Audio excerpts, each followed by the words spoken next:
अक्षरधाम पर हुआ हमला केवल एक घटना नहीं था, वो आस्था की देह पर लिखा गया एक दर्दनाक अध्याय था।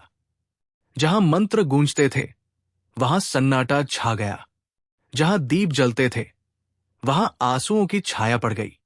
उस रात न केवल दीवारें कांपी थी, कई मासूम सपने भी टूट गए थे, कई आंखों की रोशनी बुझ गई थी और कई दिल हमेशा के लिए सूने हो गए थे। अक्षरधाम आज भी खड़ा है, शांत, भव्य और पवित्र, पर उसकी हवा आज भी गवाही देती है कि आस्था को झुकाया जा सकता है पर कभी मिटाया नहीं जा सकता। गुजरात के गांधीनगर में स्थित भव्य अक्षरधाम मंदिर हर रोज की तरह उस दिन भी श्रद्धालुओं से भरा हुआ था। विशाल परिसर के बीच बने मुख्य मंदिर में भगवान स्वामी नारायण की प्रतिमा स्थापित थी और आसपास multimedia show, exhibition hall, cafe, book stall और बगीचे थे। श्रद्धालु पूजा, घूमना और लाइट शो का आनंद ले रहे थे। किसी को अंदाजा भी नहीं था कि कुछ ही पलों में ये पवित्र स्थान खून खराबे के मैदान में बदल जाएगा। मंदिर के गेट के पास एक सफेद कार आकर रुकती है, जिसमें से 20-25 साल के दो युवक उतरते हैं। दोनों की पीठ पर बड़े बैग टंगे थे और ऊपर जैकेटें ऐसे पहनी थी जैसे अंदर कुछ छिपा हो। गेट पर तैनात सुरक्षा गार्ड उन्हें चेकिंग के लिए रोकते हैं, मगर दोनों स्क्रीनिंग से बचने के लिए पीछे मुड़ जाते हैं और मुख्य गेट से न जाकर 7 फुट ऊंची दीवार फांदकर परिसर के अंदर एम्यूजमेंट पार्क की ओर घुस जाते हैं। अंदर पहुंचते ही वे अपनी बंदूकें निकालते हैं और मुख्य इमारत की दिशा में बढ़ना शुरू कर देते हैं। बुक स्टॉल और रास्तों पर परिवारों के साथ घूमते लोग, खेलते बच्चे और खरीदारी में लगे श्रद्धालु अचानक गोलियों की तड़तड़ाहट से सन्न रह जाते हैं। दोनों आतंकी रास्ते में दिखने वाले हर व्यक्ति पर गोलियां बरसाने लगते हैं और भीड़ भरे हिस्सों में ग्रेनेड फेंकते हैं। शांत और भक्ति से भरा वातावरण चीख पुकार, धुएं और धमाकों से भर जाता है। लोग जान बचाने के लिए इधर उधर भागते हैं।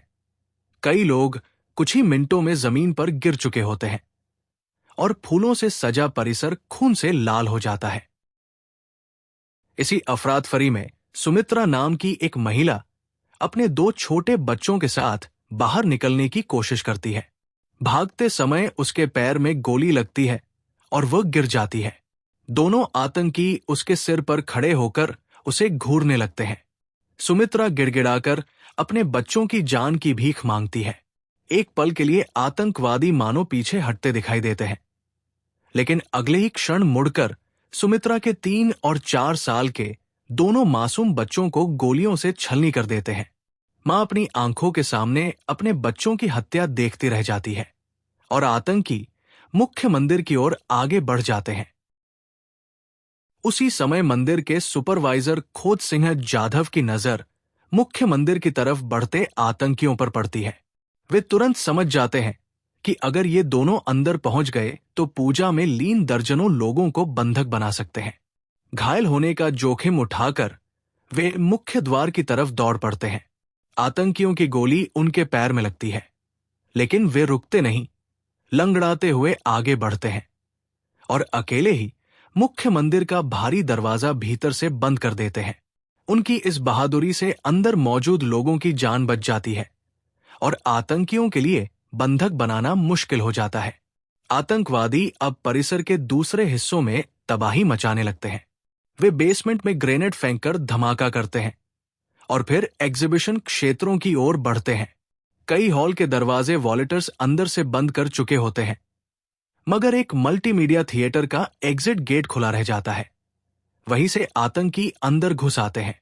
अंदर जो भी उनकी गोली की जद में आता है वही ढेर होता जाता है।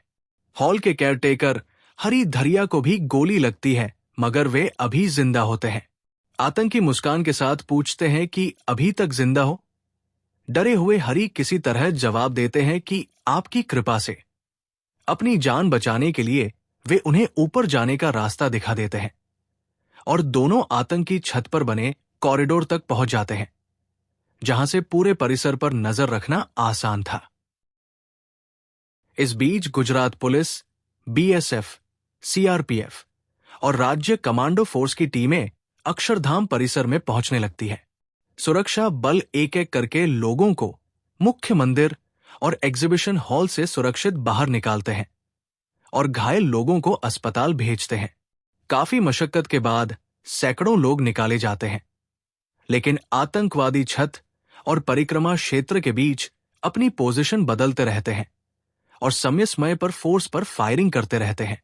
मुठभेड़ के दौरान राज्य कमांडो अर्जुन सिन्हगामे और अल्लाह रखा उनाट जैसे जवान शहीद हो जाते हैं, लेकिन सुरक्षा बल आतंकियों को परिसर से भागने नहीं देते।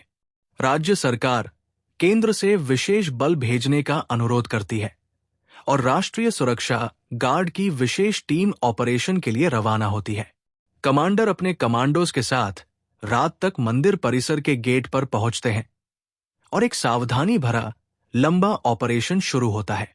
मंदिर की पवित्रता और ढांचे को नुकसान न पहुंचाने के स्पष्ट राजनीतिक निर्देशों के कारण वे भारी हथियारों से पूरा हिस्सा उड़ाने की बजाय बेहद नजदीक की मुठभेड़ का जोखिम उठाते हैं।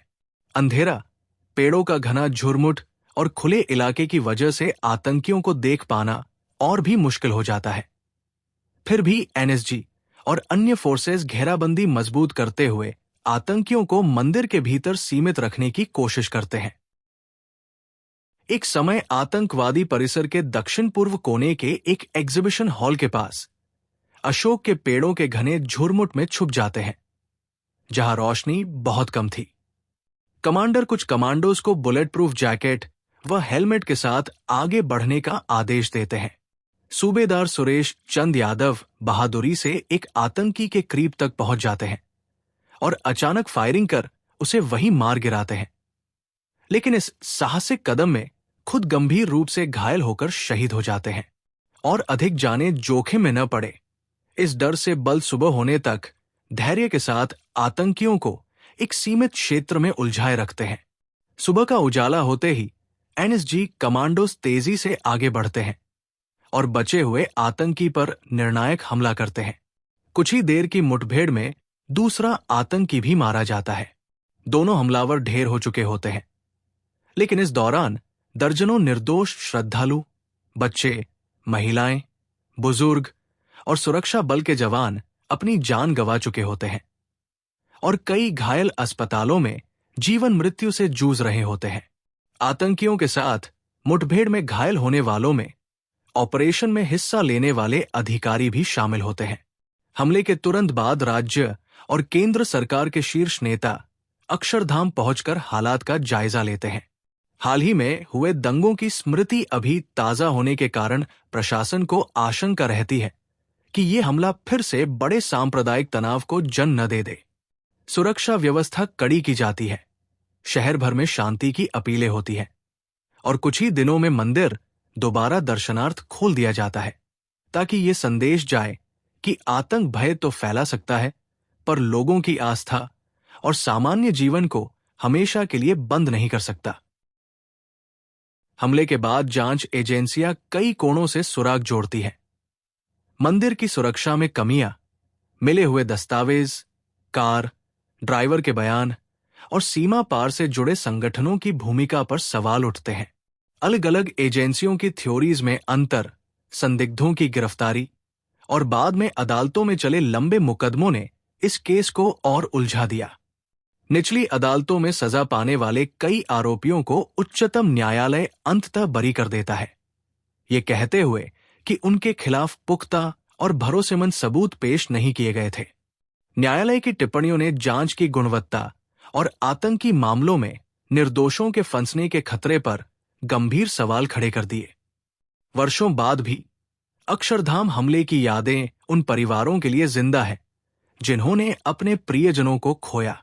यह घटना एक और सुरक्षा चूक, खुफिया चेतावनियों की अनदेखी और जांच में कमियों की कहानी है, तो दूसरी ओर मंदिर कर्मचारियों, वॉलंटियर्स, पुलिस, कमांडोज और आम लोगों की असाधारण बहादुरी का भी प्रतीक है, जिन्होंने अपनी जान खतरे में डालकर कई अनजान लोगों की जान बचाने की कोशिश की।